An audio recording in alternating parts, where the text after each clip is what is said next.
So yun nga pala mga guys, bali nagbabalik na naman tayo sa ating YouTube and sa ating mga social media accounts nga pala mga guys.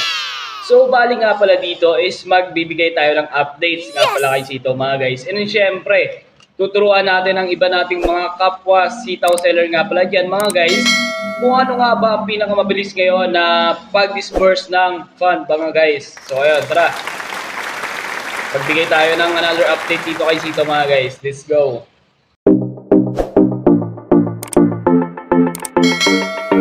Nga pala, bali minag-share sa akin yung account specialist ko. Ang kailangan po natin gamitin na requirements sa pag-process po ng withdrawal is TIN.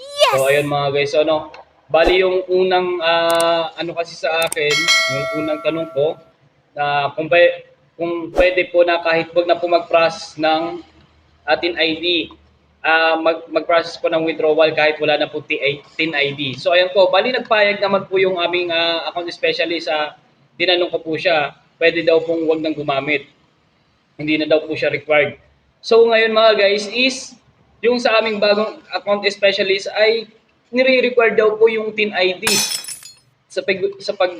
pag-process po ng withdrawal ano mga guys. So ayan, medyo nalito po tayo doon. And especially lalo na sa ating mga OFW. Yes! So ayan, kung isa po kayo sa mga OFW, pwede nyo daw pong gamitin yung passport nyo. So ayan, hindi po ako sure doon, kaya may daw po. Ayan, bali try nyo na lang din kung talagang gagana yung binigay sa aming update and information ng aming account specialist. So ayan. So especially lalo na po sa mga nagpa-process po ng withdrawal na nakabank, po muna kayo sa e-wallet. So ayan, kagaya po ng Maya and GCash. So ayan. So mas mabilis po kasi na mag-process po ng refund and magpa-approve sa GCash and Maya. Ang sabi po dito ng ating mga account specialist, and especially lalo na sa mga nakareceive na po ng kanilang mga fund. So ayan, sa ating mga kapwa sitaw seller. So ayan, sila din po yung nakakapagsabi na mabilis nga daw po pumasok yung fund sa e-wallet and GCash. So sa akin lang din po is once po na nakapagpalit na po kayo ng bank account or bank details nyo po or e-wallet, wag nyo na pong bago-baguhin mga guys. So ayun wag nyo na pong baguhin. Stick na po kayo doon sa ganung bagay. Kung e-wallet na lang po para hindi po malito para tuloy-tuloy po yung pag-process po ng inyong fund dito kay Sitaw. And especially makabalik po ang lahat nating pera. So kahit mapa 3% man lang yan, wala na din po tayo magagawa kasi nga ganun nga kahit nga sa namin kahit anong kulit mo talaga. So ayun, nag-stick talaga siya sa 3%. So ayun, disbursement rate nila. So wala tayong magagawa talaga. Ganun talaga yung policy nila. So ang ano ko lang sa inyo is pag wala po kayong TIN ID, pwede po kayong gumamit ng ibang TIN ID sa pag-process po ng withdrawal. So ayun po Sa mga OFW po natin, pwede po kayong gumamit ng passport nyo. So ayun, pwede nyo pong gamitin yung passport nyo for processing your withdrawal. Yan, base po yan sa aking account specialist po. Yan, sa binigay po sa aming information and syempre details naman po sa kung ano nga ba yung process po ng withdrawal. And especially, kahit po malaki po yung ating transaction or sabihin na natin kung isang transaction lamang po yung ginawa natin na palagi po nilang sinasabi is isa na lang pong transaction is 3% pa rin daw po yung papasok po sa atin na disbursement refund. So ayan po, mag-i-stick pa rin po sila sa 3% disbursement refund kahit po isahang transaction po yung ating pre-process na withdrawal. Sabihin na natin po nag-process po tayo ng nasa almost 50,000. So kung malaki naman po yung puhunan nyo, mag-i-stick pa rin po siya sa 3%. So ibig sabihin, mapabawasan pa rin po yung 50,000 mga guys. So ayan, hindi po siya buong 50,000. So yun po yung aking binibigay po sa aming information ng account specialist namin. And especially, lalo na kung magpa-process po kayo ng withdrawal, isahan na lang din po. Okay lang din po yun kahit na 3% lang din po yung pumapasok sa inyo. At least naka-isahang transaction na lang din po ang inyong pag-process po ng withdrawal. And especially, lalo na po sa mga below 10K po, sa mga batch 3 po sila. So ayun, kagaya ko po na batch 3, mga below 10K po yung fund nila, is isahang transaction na lang din po, isahang transaction na lang po yung gawin nyo sa pag-process po ng withdrawal. And especially, 50% po ang inyong matatanggap Wow. sa pag-process po ng withdrawal. So yun nga pala mga guys. And syempre, sa mga katanungan po dito sa ating YouTube mga guys, bali mag-share lang po tayo dito ng mga comment and suggestion ng ating mga masugid na subscribers dito nga pala sa mundo ni YouTube mga guys. So sisimulan natin dito kay @makoy00. So ayun, until now, pending pa din withdrawal ko from June 24. So ayun talaga, sobrang dami talagang mga pending talaga na withdrawal talaga mga guys. So, ngayon, this month of July, madami na din po nakaka-receive ng kanilang mga pending nung nakaraang buwan. So, ibig sabihin, may process po si Sitaw and especially, sadyang matagal lang po talaga siya. So, ayun, bali magwe-wait lang po talaga tayo and especially, dapat maka-connect po tayo or makikonnect po tayo palagi sa ating mga account specialist para palagi po tayong updated sa mga latest po na information nila about po sa ating pag-process ng withdrawal. And especially, ang tanong po dito ni @makoy ay tanong po lang kung may 2% na kaltas ba sa Maya Bank gaya ng GCash. So sa akin po guys, ang pagkakaalam ko po is sa GCash po is may deduction po talaga. Lalo na pag na-reach mo po yung limit dito ng pag-process po ng withdrawal kay GCash. So, di ko lang po alam kay Maya kung may deduction po siya or wala. So, hindi ko pa po kasi natatry to si Maya Bank. Pero mag-aalam po tayo ng ibang information about po sa ating mga kapwa sitaw seller na Maya Bank user. So, ayan po. Sa mga Maya Bank user nga po pala dyan na nanonood din ng aking YouTube videos. So, ayan. Pa-comment down kung ano po yung na-experience nyo, kung meron pong deduction or wala, para makashare din po tayo ng another information natin sa mga kapwa sitaw seller natin. Kasi ako po, sa alam ko talaga is GCash po talaga, may deduction po talaga siya. So, ayun. So, another naman po natin dito is kay Sir @Koy Jabulin.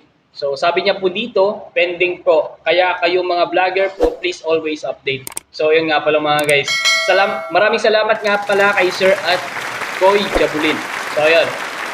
It's a honor and opportunity nga pala na syempre magbigay palagi tayo ng update, lalo na mga ng comment and suggestion at tanong ng ating mga kapwa sitaw seller at mga subscriber dito sa YouTube.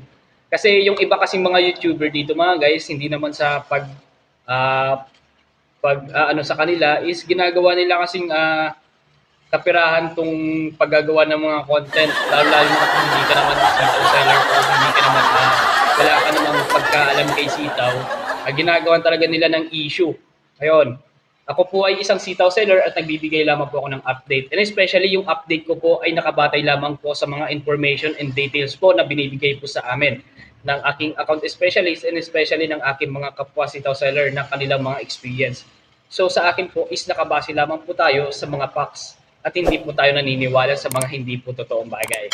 So sa mga kapwa vlogger ko po dyan na gumagawa po ng sitaw update ay maraming salamat po sa inyo lahat. Especially kasi kagaya ko, lang din naman ako, sitaw seller is limit lang din naman po yun na aking nalalaman kasi hindi naman po ako account specialist. So syempre nakadepend lang din po ako sa account specialist ko.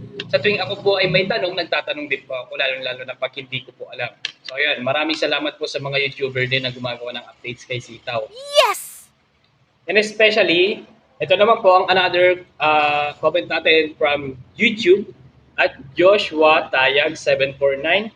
GCash wala naman napasok. So ayun, sa pag-process po kasi ng withdrawal and syempre ng refund is magpa-process muna po talaga tayo mga sir at mga ma'am ng ating withdrawal or ng ating refund. Syempre, bago po tayo makareceive niyan is mag-process po tayo ng withdrawal. Ayan guys. Para na siya, parang waiting for approval na lang tayo, di ba? Para sa pagdating ng araw is kung matagalan naman, at least on working naman siya. So ayun. Talaga natin na sobrang tagal talaga ng process talaga ng refund ng disbursement dito and especially ng withdrawal kay Sitaw. simula nung pinasara siya. Pero, unti-unti naman pong nakaka-receive yung ating mga kapwa sitaw seller dito mga guys.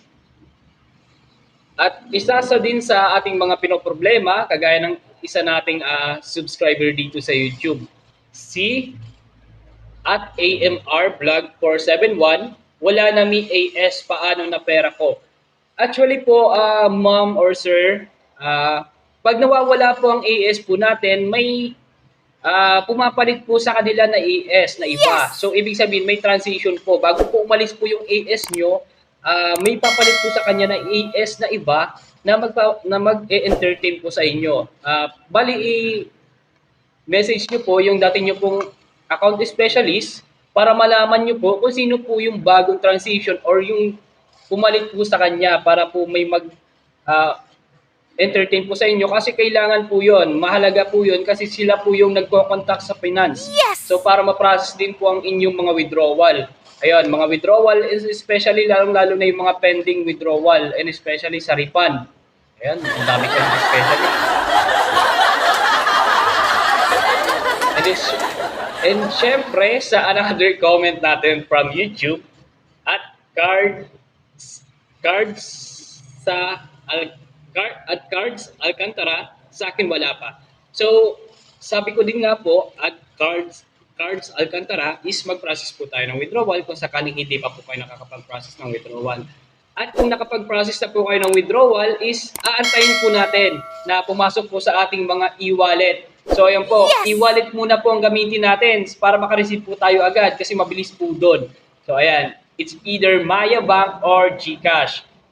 So kung tayo naman po ay nakapag-process na po, antayin na lamang po natin siya. So ayan, magbaon po tayo ng mahabang pasensya kasi alam po natin, sigurado, isa din po kayo sa magre-reklamo na ang tagal po talaga ng refund dito kay Sitaw. At ako din naman ay inaasahan ko na yon kasi kahit batch trip pa ako, inaasahan ko na talaga na matagal yung refund dito kay Sitaw.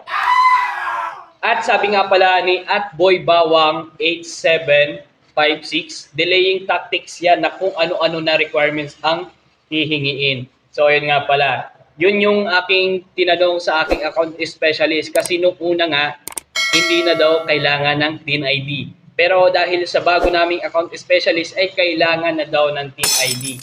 So yun, bali napaisip din ako dito sa comment ni Boy Bawang. Ayan, Boy Bawang. Delaying tactics lang daw yung mga strategy daw ni Sitaw para marami daw ang para mapabagal yung pag-process ng withdrawal. Yun nga, isa din yung sa naisip ko. Ayan, tamang-tama yung comment niya. So ayan. Tapos dito, at kay Joshua Hayag, tapos hindi na matawagan yung account specialist. Paano po yon kaya makabalik yung pera namin? So actually sir, may pumapalit po sa kanila transition na account specialist kung umalis po yung account specialist po ninyo. And especially, kung may mga kapwa Sitaw seller din po kayo na active po yung account specialist nila, itanong nyo din po bakit kilala po nila yung account specialist na yon. Yes! So bakit po, kung anong yung reason niya, bakit po siya umalis at kung may kapalitan po siya. So ayan. So sa akin mga guys, is wag po tayong magpadala po sa mga init ng ating ulo. Ayan po magbaon po tayo ng mahabang pasensya. And syempre pag-aralan po natin at palagi po dapat tayong updated sa mga information and details nga pala dito kay Sitaw. Sa uulitin ko po ay kailangan pa rin daw po ng TIN ID. Kung wala po kayong TIN ID, gamitin nyo po yung TIN ID ng ibang tao. Yun po yung sabi sa akin ng account specialist. At aking itatry naman yan kung talagang totoo. Yan po. Maraming salamat nga pala mga guys sa mga nag-comment at sa mga nagtanong and suggestion dito kay YouTube. Maraming salamat po at sa susunod po natin na paggawa na naman po ng mga vlogs and updates dito kay Sitaw. And especially, wag niyo po kakalimutan sa paggamit po ng e-wallet. Guys, yun na muna po ang inyong gamitin for today nga pala. Hanggang sa matapos po ang withdrawal para mapabilis po. Iwas muna po tayo sa mga bank account. Yan, maraming salamat po sa inyo lahat and subscribe to my YouTube channel nga pala mga guys. It's me again, your Kuya Mark at maraming salamat po.